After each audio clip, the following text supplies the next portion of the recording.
Happy Saturday. Welcome to the Marketing Madmen. Nick Constantino here, and we've got a show. We got my boy here.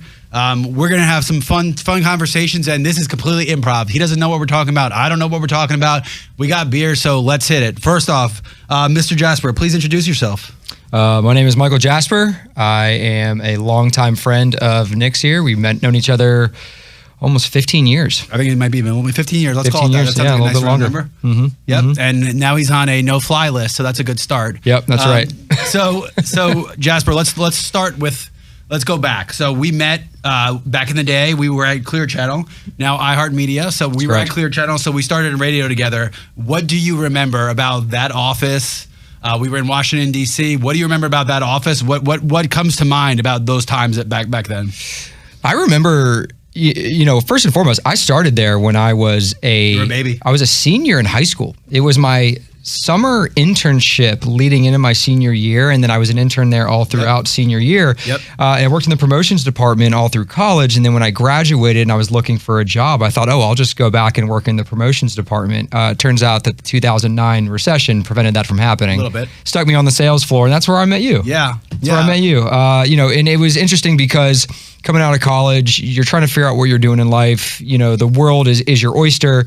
And all of a sudden it's like, here's a job that's 100% commission. Yep. And you need to go call every blind shop and flower shop in the DC metro area and try to sell them a $100 on-air ad spot and hope they bite. It was called a draw back then. So pretty much what that means is they pay you money, but if you don't make it back in commission, they take the money away from you. You owe it to them. Which is an amazing thing. And luckily the industry doesn't work that way anymore. But one of the things I tell people is marketing has changed so much. Like, you can't be a specialist anymore. That's correct. And one of the best ways to have yourself thrown into the fire is working in radio. That's right. Yeah. The kinds of clients you see, the field, how many average, it is a free for all. And everybody, it is a world of C students, which I'm not saying it in a bad way here. I'm saying most people around you are just trying to figure it out. This is not rocket science. There's no Harvard baccalaureates behind it running it. This is just C students all trying to figure stuff out. And honestly, I don't know if I ever would have went into marketing or done what I did if I did not have that base in it. So we got started. We got to know each other. Just shout out the stations real fast. So DC 101, Hot 99.5, WMZQ, Wash FM, and then there was one more. It was a news station. It was a new. That's fine. Yeah. There's also WTOP or something like that. No, definitely not TOP. If we were there, we would all have been much wealthier. That's another part of the media industry. There's also paraphernalia happening that makes you forget everything that's going on from those days. So we'll save that conversation for more R-rated time.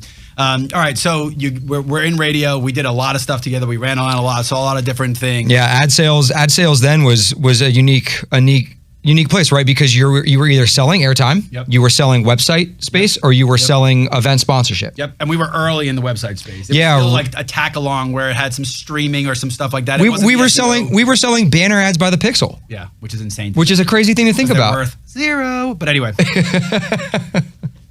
But anyway. So let's fast forward a little bit. So we'll put the cart before the horse really quickly. So now Mr. Jasper is one of the most accomplished agents for Endeavor is the corporate name, WME, William Morris Endeavor, Ari Emanuel, whatever you want to call it. But to get there, he had to start in the mailroom. And I know it's cliche and people talk about it, but talk a little bit about heading out to LA. Talk about the ambition you had, why you wanted to get into it, and what you actually had to do to get into it, because I think that will make the next conversation when we talk about what the life is for an agent a lot more interesting. Yeah. So just to set the stage and give anyone listening a little bit of background. So I currently am a 12-year, 10-year brand partnership agent at WME. Okay. And I work in our Nashville office, and leaning on country music. Correct. My concentration, my day-to-day concentration is to broker brand partnerships and commercial endorsements for the roster of country music artists that we represent out of Nashville.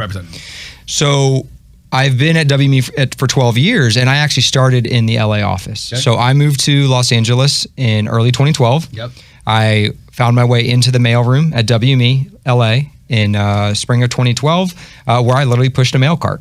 Right? I delivered the mail. I got to start meeting the people that were there, the assistants, the agents, the support staff, and really start understanding the ecosystem of WME at the time. Yeah.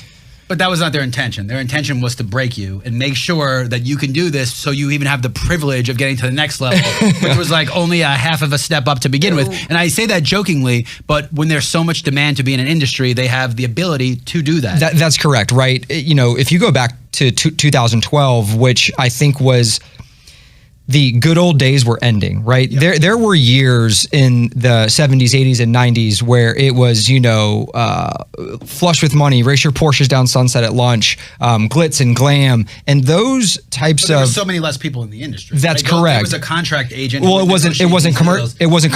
There was no sponsorships. It wasn't sexy. Yeah. Right. So the people who were making all that money was because there was only 8 of them making all that money. Now there's hundreds of thousands of them in these fields that are sharing money, having access to tickets. They get the perks of life. So. Right. Well, but then let's talk about pop culture though, because you had movies like Jerry Maguire, you had shows like Entourage. So all of a sudden the kind of behind the scenes that an agent or a manager or anyone in the industry, their day-to-day role was all of a sudden exposed, not in a bad way, but exposed to the masses. So people started to understand, oh, there are people behind the scenes that are actually doing the admin and the logistics to make it all work. So I'm in the mailroom back in 2012 and I'm learning how to work phones. I'm learning who all the booking agents and the tour marketing agents and the brand partnership agents are. And this is only within the music department, right? There's still film and television. There's still books and literary. There's still, and then you know, our public. Got into the sports because you guys hadn't acquired IMG at the time. You haven't even got into the sports. That wouldn't happen for another 2 years. It's its own beast in itself. Correct. I mean, now because of the way these NIL deals are working, you got high school kids that are on these rosters. It's just getting bigger and bigger, and the amount of money being thrown out gets bigger and bigger. But we're back in the mailroom. So again, like just. You know, they joke about it, right? Pushing a cart in the mailroom. It started in Wall Street is really where this started. Correct. The kids that push carts in Wall Street. What was that like? How long did you do it? What did you have to endure to get yourself to the next level? Because, man, I remember, I won't tell the full story when you came to see me in Vegas. I won't go into too much detail of that one, but I will say that you were almost broken at that point. You were always a positive kid. I knew you were happy, but the tear and the toll it was taking on you really was manifesting itself. Yeah, right. I think for anyone that wants to try to comprehend and understand what the mailroom is don't think of it like fraternity hazing. That's not what it is, right? There's no crazy things that are happening except for the fact that you are working incredibly long hours. But the mailroom has a purpose. Yeah. The purpose is not to prove that you're worthy enough. It's to break you down to the bare bones and train you on the specific systems, methodologies, and strategies that the agency employs across the board.